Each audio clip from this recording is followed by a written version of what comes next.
kasus korupsi yang merugikan negara 193 triliun di Pertamina.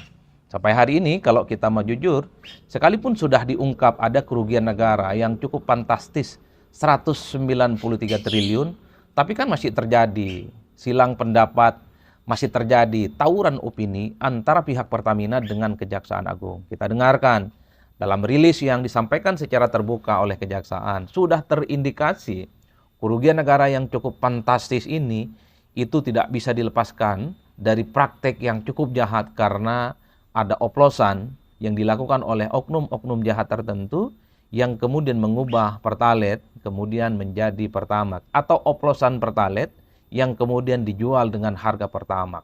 Per hari ini Kejaksaan Agung mengindikasikan itu adalah sebagai sebuah temuan yang kemudian sangat merugikan kita semua, baik negara ataupun seluruh rakyat Indonesia yang selama ini pastinya merasa dirugikan, merasa dibohongi, dan tentu saja merasa didolimi.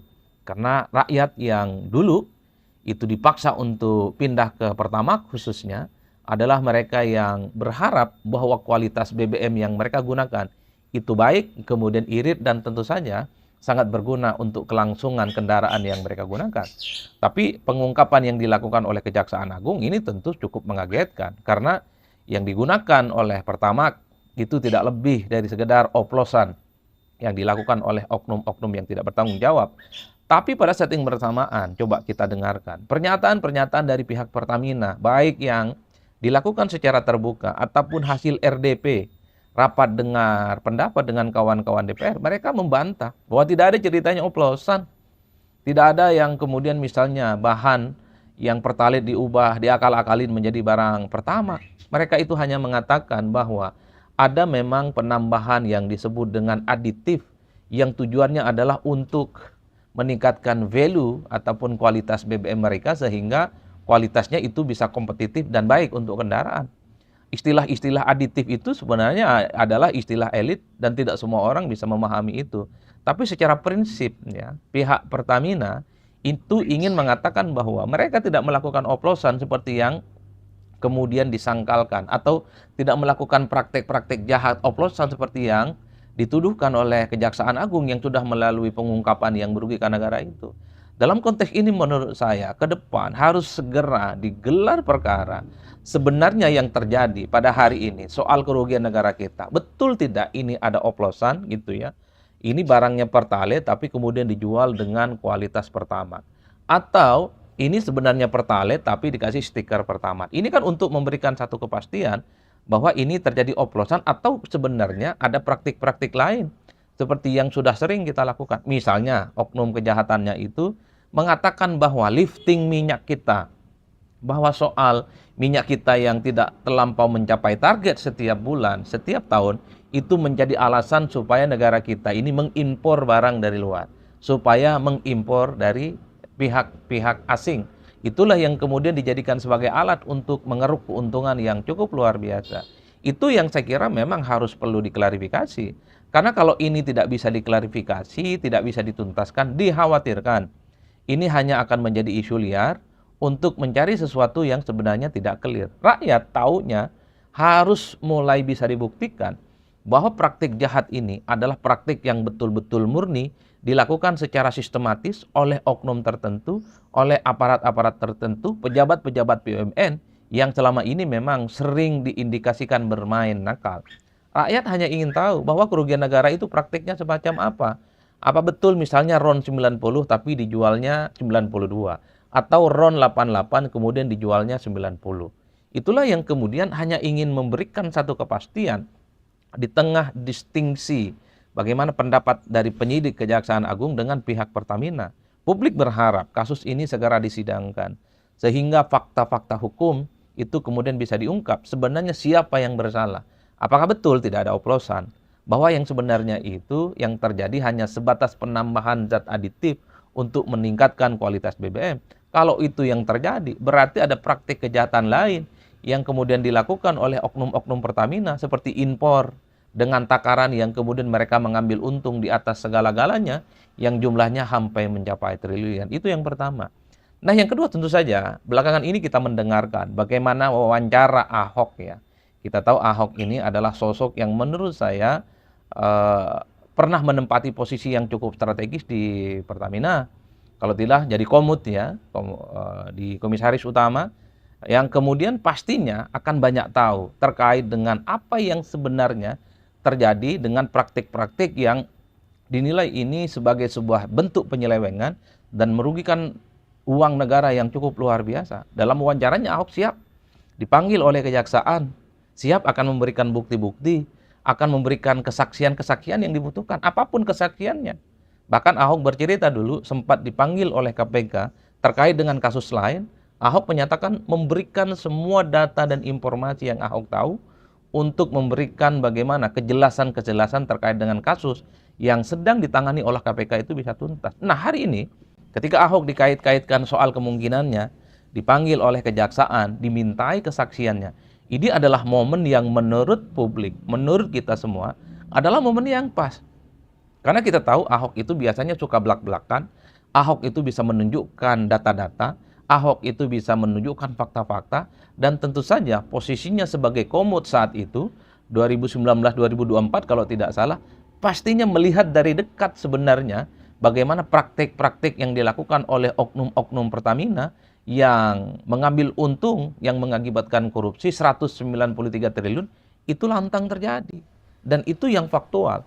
Bahkan Ahok dalam sebuah wawancara dengan salah satu stasiun TV swasta itu mengatakan, Ahok bisa ceritakan siapa saja misalnya pihak-pihak yang kemungkinan terindikasi ataupun dugaan-dugaan terlibat dalam konteks bagaimana merugikan uang negara itu. Tentu bukan hanya Pertamina, pihak-pihak yang lain, kata Pak Ahok. Mungkin ada oknum di SKK Migas, mungkin ada oknum misalnya di di kalangan auditor, mungkin juga ada oknum di ESDM dan seterusnya dan seterusnya. Karena tidak mungkin bahwa kerugian negara yang mencapai 193 triliun ini hanya murni dilakukan oleh oknum-oknum Pertamina. Dan pastinya ini sudah melibatkan begitu banyak pihak dan itu tidak pernah diungkap dan tidak pernah tersentuh.